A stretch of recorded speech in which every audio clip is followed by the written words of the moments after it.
तर महाराष्ट्र देश आणि विदेशातील सगळ्या बातम्या आपण वेगवान स्वरूपात 25 मिनिटात 50 बातम्या या बुलेटिनमध्ये पाहिलेल्या आहेत आणि यानंतरच्या बुलेटिनमध्ये तुमच्या जिल्ह्यातली बातमी ही वेगवान स्वरूपात पाहणार आहोत। बातमी 36 जिल्ह्यांची या बुलेटिनमध्ये। मात्र त्याआधी एक महत्त्वाची आठवण, या सगळ्या बातम्या तुम्ही तुमच्या मोबाईलवर देखील पाहू शकताय। त्यासाठी तुम्हाला काय करायचं आहे, तुम्हाला आमच्या सोशल मीडिया प्लॅटफॉर्मला भेट देणं गरजेचं आहे। आम्हाला फेसबुक, यूट्यूब, ट्विटर आणि इंस्टाग्रामवर फॉलो करा। तिथे वेळोवेळी प्रत्येक बातम्यांचे अपडेट तुमच्यापर्यंत पोहोचत राहतील। आणि आता बातमीपत्राच्या सुरुवातीला पाहणार आहोत हेडलाइंस। प्रायोजक राजयोग पेंट्स, खुशियां आपकी, रंग हमारे।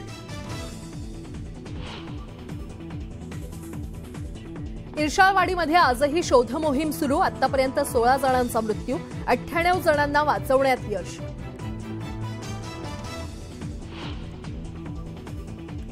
महाबळेश्वरमधील तापोळा वाघेरा रस्त्यावर कोसळली दरड, शर्थीच्या प्रयत्नानंतर दरड हटवण्यात यश। तापोळाकडे जाणारा मार्ग खुला।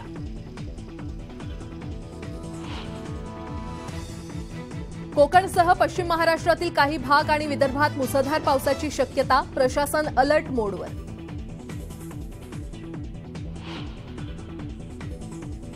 कुडाळ तालुक्यातील 27 गावांना पावसानं झोडपलं। नदीचं पाणी घरांमध्ये तसंच शेतांमध्ये शिरल्यानं मोठं नुकसान।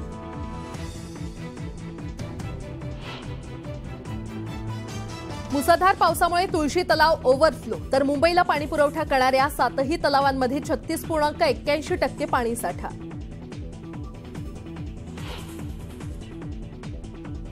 ठाणे जिल्ह्यातील शाळांना आजही सुट्टी, अतिवृष्टीच्या इशाऱ्यानंतर जिल्हा प्रशासनाची खबरदारी।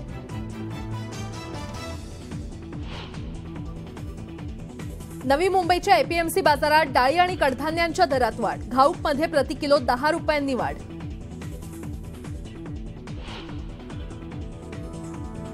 मुसळधार पावसामुळे भाजीपाल्याला फटका, ग्राहकांनी पाठ फिरवल्यामुळे जवळपास 300 टन माल शिल्लक।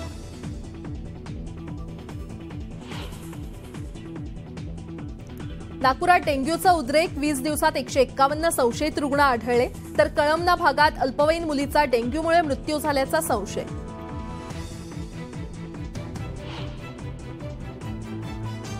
राज्य मंत्रिमंडळाची आज बैठक, रायगडमधील इर्शाळवाडीच्या दुर्घटनेच्या पार्श्वभूमीवर डोंगरांच्या पायथ्याला असलेल्या गावांबद्दल खबरदारीच्या उपाययोजनांवर होणार चर्चा।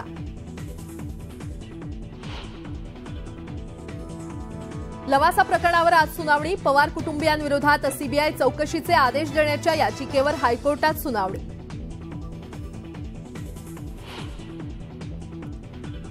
डॉक्टरांवर हल्ला केल्यास आता वाजणार भोंगा, हल्ले रोखण्यासाठी रुग्णालयात खास उपाययोजना।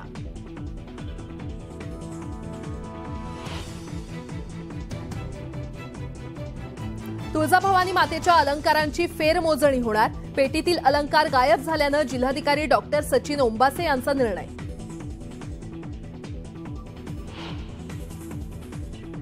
अभिनेता विवेक ओबरॉयला 1.5 कोटींना गंडावलं, तिघांविरोधात गुन्हा दाखल, एमआयडीसी पोलिसांकडून तपास सुरू।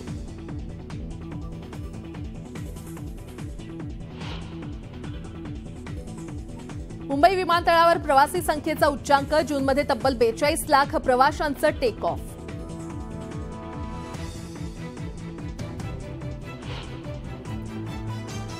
भूकंपाच्या धक्क्यानं हादरलं जयपूर, भीतीनं नागरिकांची रस्त्यावर धाव, तर भूकंपाची तीव्रता 4.4 रिश्टर स्केल।